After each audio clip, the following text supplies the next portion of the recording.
Hey yo, so like I'm finally back on YouTube.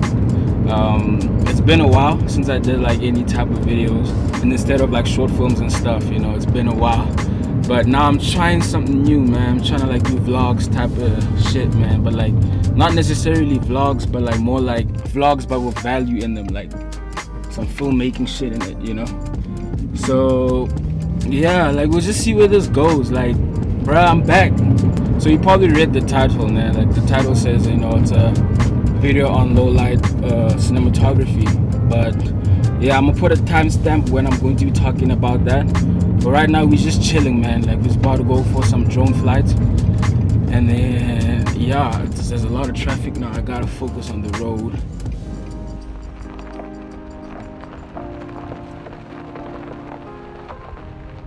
Oh wait, so we're at the location right now. I'm just gonna wait for the sun to go down a little bit, and I'm gonna start taking out the drone and whatever. But I'm gonna show you guys my young little VHS camera that I got. You know, I've already pimped it up. Y'all see the swag I wear.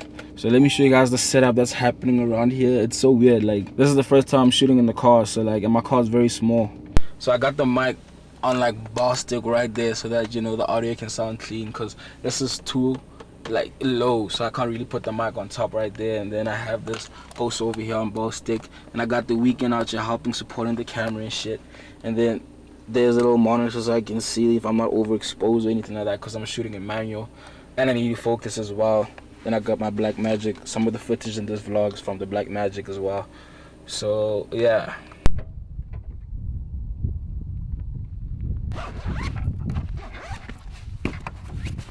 So the drone that I'll be using is a small little drone. It's the DJI Maverick Mini.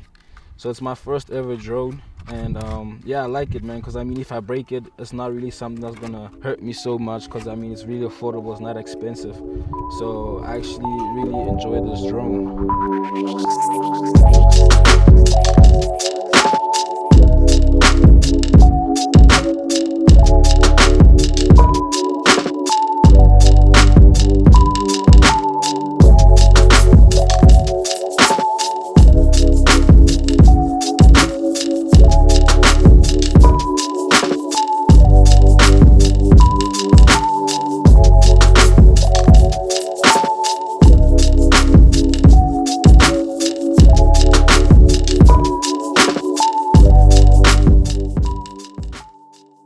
So yeah, that's it for the little sequence that we just did right now. You know, mixing the drone, the Blackmagic with the VHS, you know, some sick shit. But I'm actually very impressed with the drone, man. I've been flying for like a couple of months now. Got this last year in December, so like I'm actually enjoying the Maverick Mini. It's such a small little drone, and it's something that I'll recommend. Like if you're a beginner or starting out, just grab the Maverick Mini first, and then fly it around, get used to it.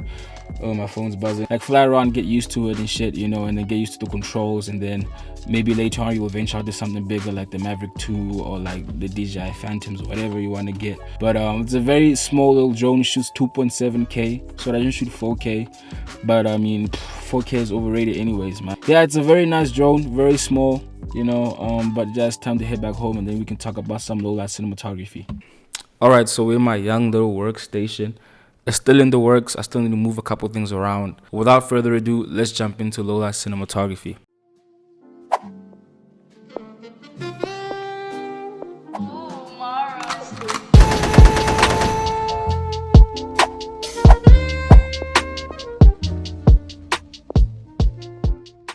I'm sure some of you guys have watched my recent visual poem that I uploaded not so long ago. But fun fact about the film, no artificial lights were used.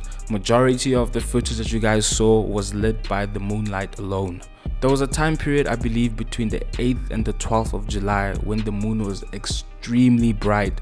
Even some planets like Venus was glooming. Like, I don't know, some weird shit was happening in the sky, but you can walk outside and you can actually see like shit. It wasn't like pitch dark. So I wanted to see how far I can push my Blackmagic Pocket Cinema camera 4K and see how well it performs in low light conditions. The Blackmagic has dual native ISO, which is 400 and 3200. I'm not going to go into much detail about dual native ISO, but basically your dynamic range is extended and your noise levels are reduced in higher ISO levels. I shot the whole film on 3200 ISO, which is the second native ISO of the camera. But although 3200 ISO is the native ISO range of the camera, I did experience quite an amount of noise in my footage. But it wasn't anything too crazy and unusable that you can't fix later on in post. I also used my Sigma 18 to 35mm f1.8 lens with the Metabone speed booster, which gave me an extra stop of light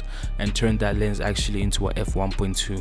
My shutter angle was set to 180 degrees most of the time, except for like one shot where I wanted that dreamy motion type of effect, so I set it to around like 360 degrees, which on the plus side allowed more light into the sensor. While I was shooting the film, I came to realize the importance of backlighting in low light conditions. Backlighting is the so-called cinematic dramatic lighting technique that's been used in multiple movies. I've also used it earlier on in the video, the drone footage and stuff. You can see most of the shots were backlit by the sun. I almost always backlight when I'm shooting outside using natural light, or even sometimes when I'm shooting indoors. In the film, most of the shots were backlit by the moon. That outlined the subject in the frame and allowed it to stand out a lot more. That's something that you want when you're shooting, especially in low light conditions, because you want your subject to be out of the background and not blend in with the darkness. So as you can see in some of the frames over here, the flowers and the trees stood out a lot more because of the moon shining right behind them. So if I had to shoot those same exact shots without using backlighting, for instance shooting the other direction, you'll barely see the flower because it will be so dark and the background will be so dark and the flower would not stand out at all. So going back to the camera settings, since I shot this all at 3200 ISO and you can see the noise, what I used was the noise reduction software tool in DaVinci Resolve, and it works really well. But one thing about these noise reduction softwares is they eat a lot of your GPU. So if you don't have somewhat of a decent GPU, your computer will struggle a lot in processing all of this information. But the problem of using the noise reduction tool in DaVinci Resolve is that sometimes when you use it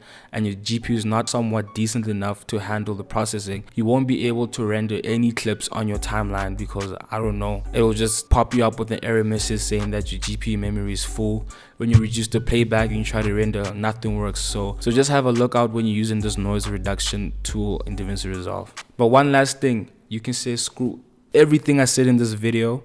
Buy yourself a used VHS camera for $50 to $60 that has night vision, and you don't have to worry about noise reduction, ISO 3200, f-stop, nix, bruh. All you do is shoot fast. But anyways, thank you guys for watching. Please like and subscribe if you enjoyed this video.